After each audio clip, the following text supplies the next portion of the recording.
This one ravioli costs $35. We're Kristin and Will, and we're on a mission to find the best food in New York. In a city with so much amazing Italian cuisine, Rezdora is one of just 3 with a Michelin star. It's known for making some of the best pastas in the city, but is it worth it? Today we'll be trying as much of the menu as we can to find out.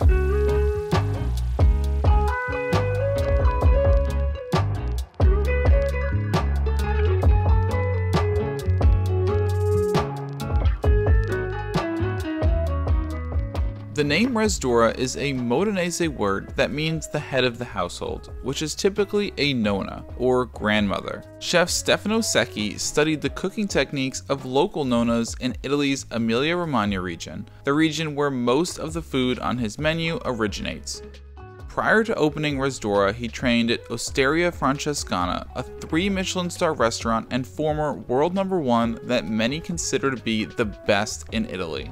This restaurant is pretty small, but I feel like that's what makes it so quaint and cozy. The front room, there's really just one row of tables of 2, and they're all pretty close together. We're sitting in the back. It's a little bigger back here, a little brighter. There's a window where I can see vines, and it almost feels as if we're on a vineyard in Tuscany in Italy.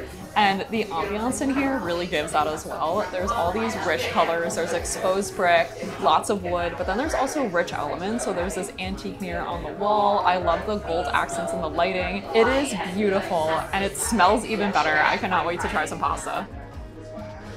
They are, of course, known for their pastas, but they're also known for their relatively small portion sizes, although that does make it a little easier to try a bunch of stuff on the menu. If you wanted to try a lot of their pastas, there's a 5-course tasting, but that's only on the dinner menu. It's at $98 and comes with 5 chef-picked pastas. We are here for brunch because it's the only time we could get a reservation, so our options are a bit more limited. We're going to be ordering a few different pastas and the Gnocco Fritto starter, which we heard is a must-get. I cannot get over how good this smells. I have never had food in front of me where it smells this amazing. It's like the garlic and onion and flavor and olive oil is just like radiating from the food. It smells so good. These are the Gnocco Fritto, which is like a puffed bread with like air in the middle. They come with 3 different meat toppings. This is the mortadella, which is like a pork sausage, the prosciutto di Parma, which is pork leg, and the guanciale, which is pork cheek. All look amazing, and I've heard that they're all really good and really different. So if you are coming here with multiple people, you might want to get one of these orders just to yourself so that you can try all of them. These look amazing. I cannot wait. Apparently you're supposed to like squish it down and make like a little sandwich. I can't get over how squishy and fresh this bread seems.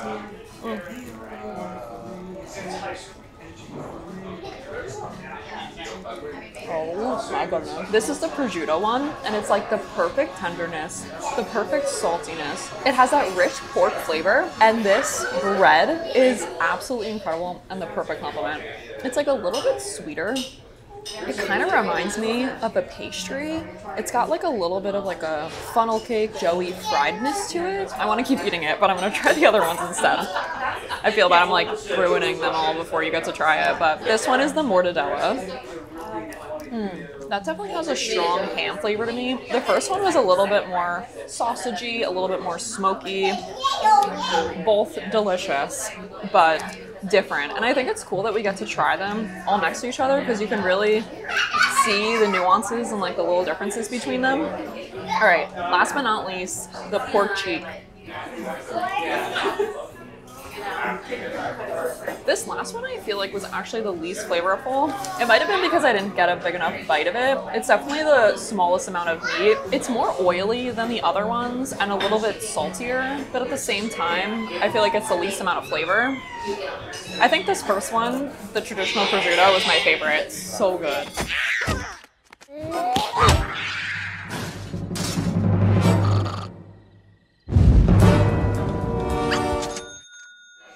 Let's try this bread. Oh, it smells so good, so garlicky. It looks so nice and fresh. It's pretty hard. It's almost more like a cracker consistency. Wow. You could really tell how fresh that olive oil is that it must be coated in. The saltiness and then the crunchiness is just a phenomenal trio. It is so good. It's also like a little bit crispier on the ends and I feel like a little bit more smoky. Like there's just that much more flavor. Wow. This meal is off to a great start.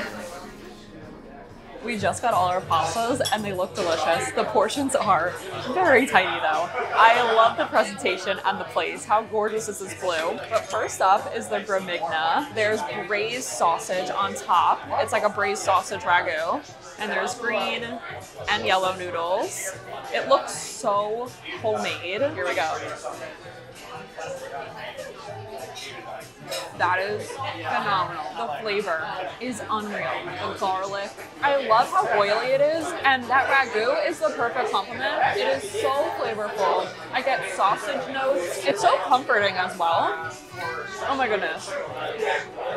I'm at a loss for words. What a good way to start. This is so good. Next up is the Modenese Vacationing in Rome. What a fun name.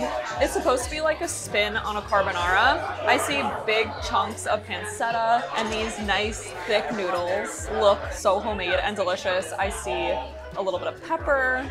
I also love how it's very lightly sauced. I feel like the sauce to pasta to topping ratio is just perfect.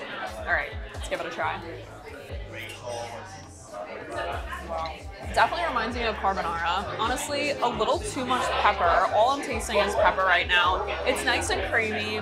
I get this meaty ham flavor as well in some bites, which is nice, but I think I like the first one better so far.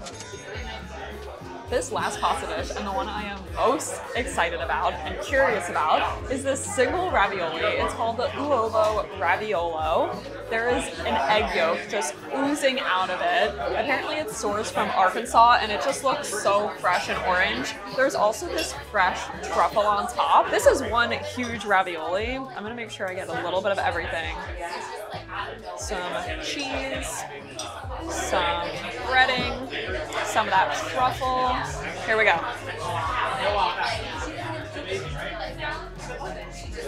Wow.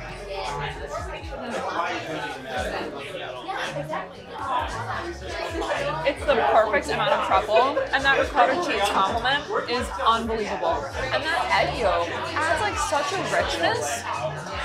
Wow. This is really good. Honestly, not sure if it's worth the money, and it's hard to just have one because I feel like I can house like 10 of these. They're delicious. Well, that was exceptional. Honestly, I would say it was worth it, even just to try at least once. That ravioli might have been the best ravioli I have ever had in my entire life. The dessert menu looked very tempting as well, but we're actually headed across the street for dinner at Gramercy Tavern, which had a few different desserts that we're really excited to try, so you'll have to stay tuned for that video. But let us know what you thought of it. Make sure to like and subscribe. It really helps out the channel, and we'll see you guys in the next one.